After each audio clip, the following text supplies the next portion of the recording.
Hello and welcome, and another edition with our favorite mobility chick, Tracy Tangway. Okay, now you guys follow her on social media, and when I'm talking to parents, they'll always say to me, "Does mobility chick work with younger athletes?" And the answer is an emphatic yes. There is no age designation of when you can plug in to Tracy, aka Mobility Chick. So first and foremost, Tracy, thank you again for taking the time to join me. I really appreciate your time. I'm so happy to be here, Walter. And I do work with youth. I got 4 kids myself, so how could I not? And if you can't tell from our previous episode, Tracy is an excitable, energetic, coach. And this is something that I think as parents, we always are looking for that proverbial edge. And one of the topics we're going to talk about today is being used at the highest levels of athletics, college. I can tell you that my youngest son, Tyler, works with a gentleman out in Minnesota, and it's all about breath work. And as many people that talk to you about skill set development or moving weights around, the importance of being able to control your breath and your energy and your heart rate is critical, especially as young athletes begin to move up into the higher levels. So, Tracy, one of the first questions I know that a lot of parents have a big interest in is what are some of these drills and what type of an awareness should we have as parents with our children when the moment might be getting too big and they maybe need to step back, take a big deep breath? How does that work with regard to the athletes that you work with? Yeah, breathing is super important. And one thing that I found is most people breathe like crap. I'll start out like that. If you ever have anybody coach you to say, breathe into your belly, fire them because we don't have lungs in our belly. You should not be breathing into your belly. So the proper way to breathe, well, I'll also then add, so most people say, hey, take a deep breath. Most people are hyperinflated already. They already have a lot of air in their lungs. So taking more air is actually counterproductive to what we're looking for. So oftentimes, well, all of the time, I coach the exhale and fully getting all of the air out. We have so much stagnant air in our lungs that's old that you never get out. It just like kind of like recycles. It's like if I have a big water filter and I never let the thing get down to the bottom. I like refill when it's halfway done. So it's like kind of recycled, but kind of crap and really not helpful for you. So the first thing I would say is focus on the exhale. And when you focus on the exhale, let all of your air breathe out your mouth, let all of it out and keep going and going and going until it's almost like obnoxious that you're trying to get more air out. You're like making weird noises because no more air can come out. And if you kind of maneuver your body and move it around a little bit, you can always get more air out. And then once you do, pause for just a beat. If you can pause for a little bit more, great. But then what happens is breathe. The next step I would add is on the next exhale, when you fully exhale, you can feel, if you put your hands, when you're listening to this, put your hands on your side abs, like just below your ribs, kind of on your sides. And when you fully exhale, let's do it together. Fully exhale out your mouth. Keep going, keep going, keep going. Do you notice that your side abs start to feel engaged? You can feel the muscles. Keep going. Pause there. Now keep the side ab tension. And now inhale through your nose. Keep the side ab tension. Make those muscles on the sides keep working. You inhale through the nose. And now fully exhale out your mouth. And you can kind of relax into this. Keep going, keep going. Let the side abs engage again if they haven't already stayed there. Keep them. And now inhale through your nose. Now see if you can expand your back ribs. Breathe into your back ribs. We're going to do like 2 more breaths together. You'll feel great after. Full exhale out your mouth. You can make it audible. If you're by yourself, you can go, keep going, going, going. Side abs engage. Keep those there. Inhale through the nose and see if you can expand your back ribs and even your side ribs. Get space there. So I call this 360 breathing. And now you can breathe normally, but hopefully right now, just by doing that, you can feel that your back moves a little bit better. You can kind of bend side to side and rotate a little bit better. Most people are breathing, they're, as I mentioned, they're hyperinflated, overinflated, and they're breathing into their front ribs kind of only, but into their chest, upper chest, and then the neck. There's these accessory muscles, your neck muscles are trying to pull up to create more air. We don't want to breathe like that. That is telling your nervous system that like something's out of whack and there's a tiger chasing you if you're constantly hyperinflated and breathing with your neck and upper chest. But when we fully exhale, it allows our diaphragm to finally go into a state of relaxation rather than contraction. And when our diaphragm is in a state of relaxation, it tells our nervous system that we're not being chased by a tiger. We can calm down. When you maintain the side, there's a lot of information in this one. It's like I kind of get excited. I think it's great. This is great. This is fantastic. So when the side ab tension is maintained, what that's doing is it's telling your body to keep your front rib cage down and like in a neutral position and not flared. And I can talk about that and why that's important in a minute. But the side ab tension is telling your front ribs to stay down, which then the breathing, I never say belly breathe. I say breathe into your back ribs because most people aren't. And when you have ribs that are kind of just like all locked and not moving and breathing the wrong way, where you're breathing in your neck and the whole rib cage is like going back and forth, back and forth. Instead, we want expansion in 360 degrees. And most people, again, as I said, are not using the back and sides. So when you direct the air there, because our rib cage is staying down, our diaphragm is then we're giving another opportunity to stay in a relaxed state. So this is a long answer because it's simple once you know the technique, but the why, I could talk about this probably for over an hour of the importance of this particular type of breathing. Your nervous system, when it can finally relax for a split second, all systems in our body are then able to regulate more easily. Inflammation goes down. We're able to focus better. We recover better. Our chance of injury is decreased. We can react much more readily, much more quickly when we are more in a I don't want to say relaxed state, in a parasympathetic state, in a non-fight or flight state. And it affects how performance is, recovery, training, all of that. And then the last thing I would say about, and I'm going to talk a little bit more about the position of the rib cage as it relates to the pelvis in just a moment. But when we can breathe in the right way, whether you're prepping for a game, if you just do 2 of those, we've had 2 breaths where our diaphragm is relaxed. Just 2 is better than 0. Our body's going to start to remember those things. And when we start with 2, then maybe the next day we remember again and we do it again and then again and again and again. And eventually it starts to become habit for us.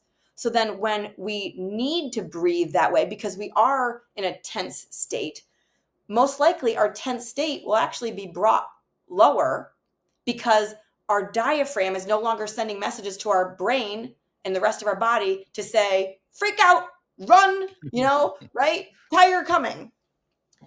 And Well, I think a lot of this makes sense because when we talk to coaches, especially the infield coaches or the pitching coaches, hitting coaches, they all talk about relaxation. But one of the things they talk about is breathing with regard to posture, not tensing up, not really fighting, yourself trying to get into that athletic position. So I would think this goes hand in hand with regard to posture, being prepared to execute a play, and with regard to the breathing technique that you just alluded to.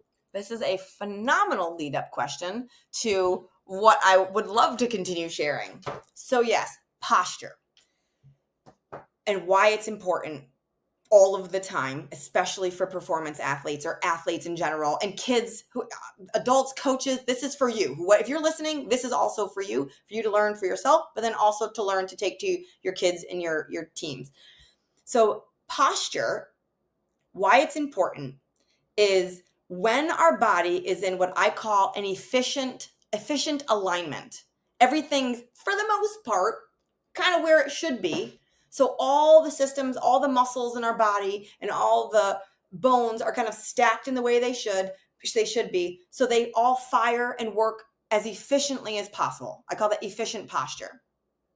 What happens there is then our nervous system feels a lot more safe. There's a lot less compensations going on with other muscles and other parts of the body because everything's fluid. Our head is on top of our shoulders, our ribs are neutral over a neutral-ish pelvis, and then how our body reacts to the ground and how the foot tension in the ground, how your feet sense the ground, then we get ground reaction force up from the ground. All of that, how our foot reacts to the ground, is directly related to our posture. Our breathing is directly related to our posture. Performance directly I would say directly and also indirectly related to our posture.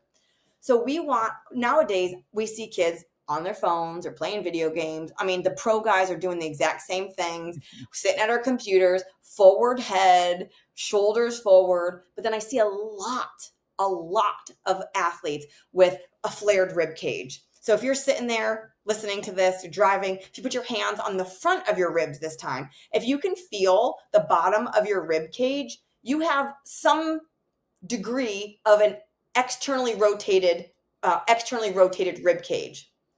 Some of us need to dig in there a little bit more, right? So if you have externally rotated ribs, that means you have a little bit of a rib flare.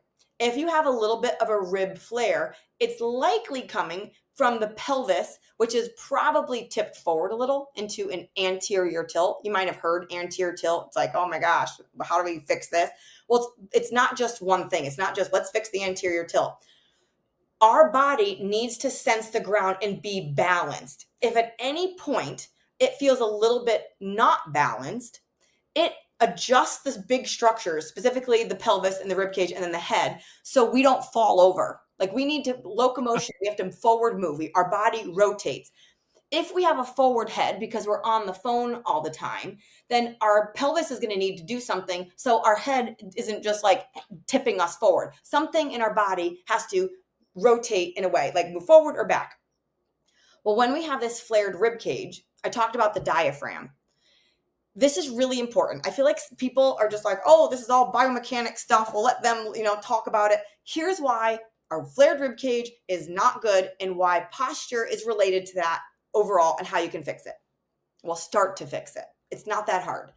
So when we have the flared ribs, our diaphragm is this big muscle, kind of like a parachute. There's two sides of it on the, like kind of below the left ribs and behind the left rib and the right ribs. They're like big parachutes.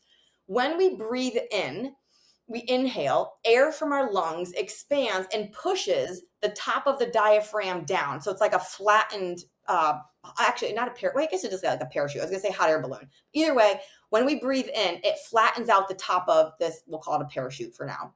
When it's flattening out, that is when our diaphragm is in a state of contraction. Our diaphragm is a muscle. When the diaphragm is in that state of contraction, most muscles need to go contraction, relax, contract, relax. If we have a flared rib cage, because we've got some other stuff going on, what happens is our diaphragm doesn't have the container, like the cage around it, to contain where our lungs are pressing our diaphragm. So it makes our diaphragm always be in a contract state because it doesn't have this cage. I think of it like one of those tomato cages. My dad has a garden. I grew up with tomato cages, right? Like if you have a balloon in a tomato cage, if the tomato cage is like flared up and you put a big giant balloon in it, pretend it's not going to pop, it's going to go where it can go. Well, if it goes where it can't go, our diaphragm in a state of contraction is then sending these messages to our brain that we're not safe. And how it relates to mobility specifically is it tells our brain, hey, our joints aren't in the optimal position, so we're going to limit the range so we don't blow something out. So people, for instance, when we have like internal rotation, a limitation in their shoulder, I put them through a breathing drill. And people who've seen me speak in person, I will get these guys on the floor and everybody does it. Everybody tests their range of motion and their IR. And it's like, oh, mine's limited. I have them do this drill that's in my warm-up. It's the updated warm-up on my website. It's a low side plank with a rotation. And when you make sure your rib cage is down and you've got efficient alignment, efficient posture, excellent posture. It actually works when you even have crappy posture in this drill. That's how good it is. But let's just call it excellent posture. When you breathe, with the rib cage in a certain way, it tells your nervous system, hey, you're safe. And as soon as it gets the signal that you're safe, it instantly unlocks range of motion. Everybody, I do the drill, everybody test it, and it's like 10 to 15 degrees without cranking on it, with no sleeper stretch. And every single time, everyone's like, oh my God, I can throw 100 now. And the reason is that nervous system and the breathing and how it all comes together with the posture of the body. So the drills that I work on and that are in the updated warm up that I have, and I work with all of my players, is not only being mindful of the position. That's like the number one thing, is just be mindful and move with intention. Move with intention and know what you're doing when you're doing the drill. But you incorporate breath in a certain way to naturally tell your brain, hey, you're safe. Your diaphragm could relax for a moment, then sends a signal, you're safe, unlock mobility. And then we train the body from that space when your nervous system is feeling regulated and calm. And posture is directly affects it. And that's I didn't mention this yet, but I have a 12-week off-season mobility series. And I originally started it with pro guys, and it kind of what put me on the, made me famous years ago, because guys were getting called up to the big leagues, injury rates were going down, people were hitting bomb after bomb, ERAs were getting lowered. And the number one thing I work on in there is that posture and working. And well, that's one, I would say that's one thing. There's like a whole bunch of shit in there. But we work to make sure the posture and the nervous system are safe. So it unlocks the mobility so that we can work on the active range of motion for the mind and body to feel safe. And then they're hitting more bombs and they're staying more healthy. Nobody's getting hurt. They're recovering faster. Their ERAs are lowering. And it's just, you're going to have to cut me off because I'll just keep going and talking about No, I'm this. not gonna cut you off. One of the key phrases you just used there that every parent in the country wants to hear you talk about is injury prevention. In Yeah. other words, that a lot of these injuries, more than likely, you talk internal, external rotation, we talk shoulders, elbows, hips, all those kind of things. But injury prevention, this is where this really needs to kind of filter its way down from the major league guys down through college and into youth sports. Talk about it from a perspective of injury prevention, being able to Yeah. stay healthy throughout the course of your athletic career. Yeah, I'm going to drop something I'm pretty proud of. So I worked with Angelo State University, did my program a couple years ago, and all the pitchers did it. I think the first year, and I don't know if some other stragglers, parts of the team did it, but it was the first year that they had ever not had a player. Not how do I say this? It was the first year everybody was healthy. They didn't lose a single Bingo. player to an injury in like the coach's history. They've never had that ever happen. And then they went on to win the D2 national championships that year. Yes, they did. And so I'm like, well, thank you. I happen to be glad that I was a part I of it. hope you got a ring out of that or Oh, I something. know. I got a cool sweatshirt.